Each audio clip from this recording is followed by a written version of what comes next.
Every year, Digital Extremes hosts TennoCon, a convention for all things Warframe and Soulframe. From panels, to merch, to music, to gameplay demos, there's already a ton to experience at TennoCon, but I also got to take a trip to the DE studios, talk to Soulframe's developers, and meet other Warframe and Soulframe creators. Thank you so much to Digital Extremes for sponsoring this video and for giving me an amazing opportunity that I now get to share with all of you.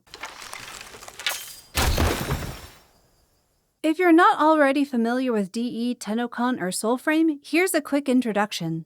Digital Extremes is a Canadian game development studio most famous for Warframe. The player character in Warframe is called a Tenno, hence the name TennoCon for DE's own gaming convention.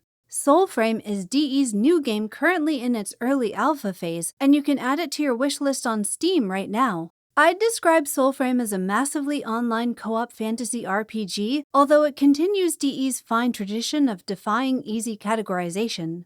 In Soulframe, you play the role of an envoy, and through the magic of your Fate ancestry, you wield the power of different pacts that you collect by completing story quests called fables. Each pact has a different set of abilities, and you can combine all pacts with any of Soulframe's weapons to create a combat style that suits you. Soulframe has changed a lot since I started playing, and even now the devs are still working and reworking and fine-tuning to create something truly wonderful, and what better way to show that process than to hear it from the devs themselves? Before TennoCon even started, I got to visit the DE studio to meet Joe Buck and Sarah Aslan for an interview. I'll put a link to the full interview below, but here's Sarah, Soulframe's community manager, talking about how the team decides when balance changes are necessary. So the interesting thing about working on a live service game is we get feedback from all kinds of avenues and at all kinds of speeds.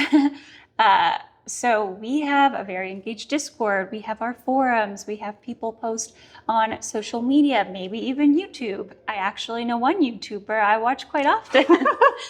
As Joe was saying, beyond that, we have in-game statistics to show us what people are choosing for weapon types, what people are playing with.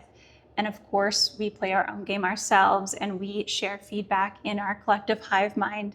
Our internal name for that is dog food because it's about eating the product that you make and making sure that we're playing it and it aligns or doesn't align with the feedback from the players. So there's all kinds of sources that go into a balance change that ends up being made, but a massive amount of Preludes has been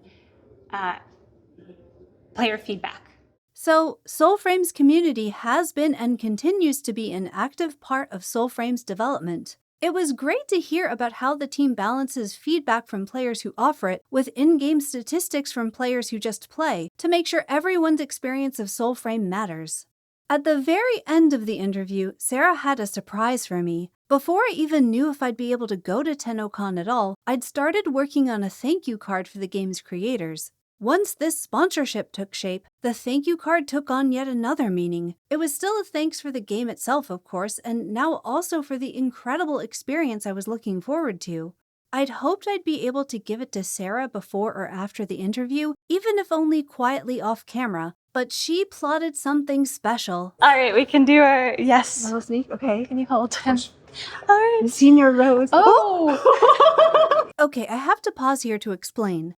Cammy was following behind me filming, so she could not see what I saw when I walked into that hallway, which was Steve Sinclair's face peeking around the corner. This is my best approximation of what that looked like since it wasn't caught on film, but what you're seeing as I enter that hallway is my genuine reaction at seeing the DE Steve in person. So, with that context, let's back up a bit and see the rest. We are going now to find a wild Steve Sinclair and perhaps some other silly Soulframe team. I didn't bring my feather flute. Approach with caution, for it is a stressful time, this TennoCon. Be careful. Oh, yeah. Oh my gosh.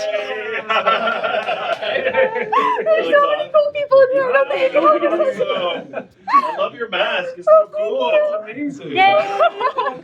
No words can capture how wonderful this was. Everyone in that room is incredibly kind and gracious, and it was a tremendous honor to meet them. Since I was lucky enough to be at the DE studio the day before TennoCon, I also got to deliver a Get Well Soon card directly into the hands of Rebecca herself.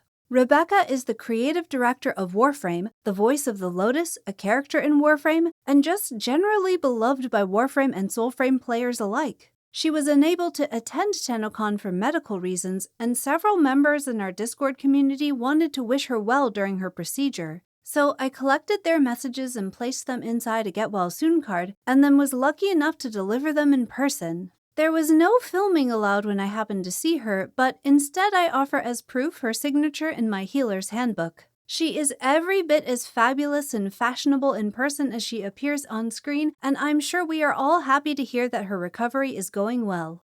I did not meet Rebecca while I was at the DE studio for the interviews with Sarah and Joe, but rather when I returned later that evening for a studio tour and press preview. This was wonderfully surreal. I do actually play Warframe as well, so as a fan of both of DE's games, getting to visit the place where they are made and see people actively working on them was absolutely magical. The studio is filled with an aura of ambition, focus, and joy, exactly the sort of recipe that leads to excellent games.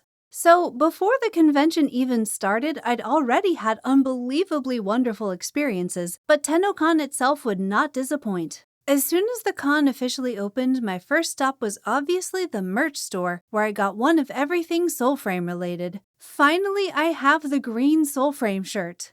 Next, it was time to change into cosplay. Cammy and I worked together on this real-life rendition of my envoy. She sewed all the fabric for the chest, skirt, and legs, while I made all the metal and antler pieces and all of the brazen lung mask. And Cammy was kind enough to let me borrow the spirit bow she made for the TennoCon cosplay contest last year. I did not participate in this year's contest, it just seemed like too much to take on for my very first TennoCon, but I had tons of fun wandering around the con with Cammy as our envoys. We found a dungeon entrance in the Soulframe Zen room that we just had to check out, and when we came across some barrels, well...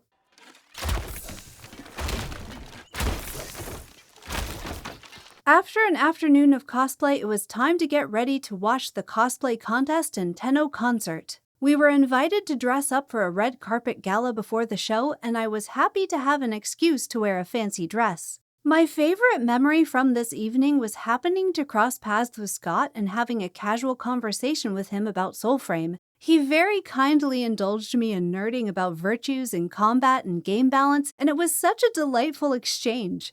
The cosplay contest was as impressive as always. Soulframe got some representation with this Empress Allura cosplay and a wild Tethran, and all the prizes won were well deserved. The Radiant Lotus that won first place was especially stunning.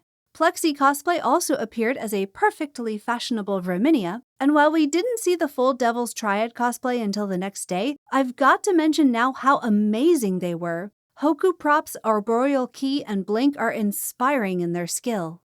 The Tenno concert was absolutely fantastic. We saw performances from Cirque Revolution inspired by characters from Warframe, and two of my favorite songs from Warframe, Lullaby of the Manifold and This Is Who You Are, were both in the set list. We also heard Rivers of Dendria and The Waste Bear from Soulframe, two gorgeous songs composed by Keith Power, and after singing along with The Waste Bear at the top of my lungs, my voice needed a rest for the night.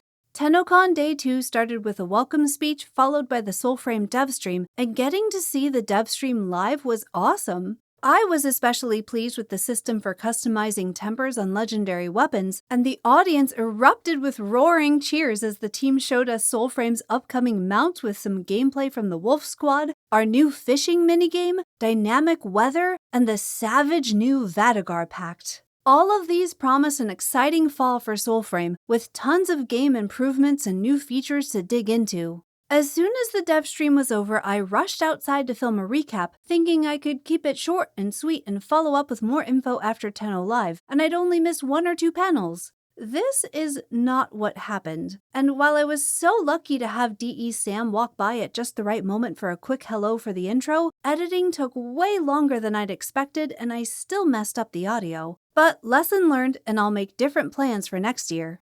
Finally, it was time for Tenno Live and Soulframe's gameplay demo. I had gotten a sneak peek at the Warsongs Fable demo during the press preview, but even knowing what was coming, hearing the audience gasp and cheer together was absolutely electric. And the song! This has been my favorite song in Soulframe since I started playing, even though we only heard the first 2 lines before this demo. For a while I thought this song was called Mora's Morning because of Grandpa's exclamation when he hears us playing it during the game's first Fable, but it's actually called Silver Eyes. I am so happy to finally have a full version of it, and it is every bit as beautiful as I'd anticipated. I cannot wait for it to be on Spotify.